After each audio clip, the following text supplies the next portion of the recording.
Dapat ba tayong makiselebrate sa mga tradisyon ng mundong ito? Napansin mo ba na kapag Pasko ay laging may Santa Claus, Christmas tree at hamon? Ano naman ang kinalaman ng mga ito sa pagkasilang ng ating Panginoong Hesus? At kung mapapansin mo, ang focus ng mga tao ay nasa mga masasayang party o handaan at nasa mga mamahaling regalo.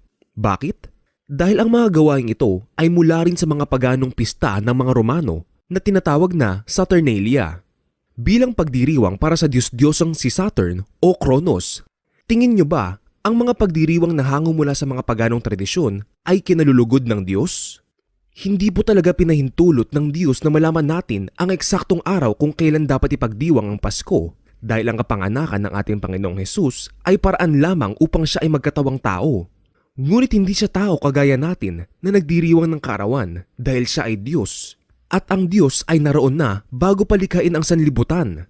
Tandaan, hindi natin maaaring tuyain ang Diyos.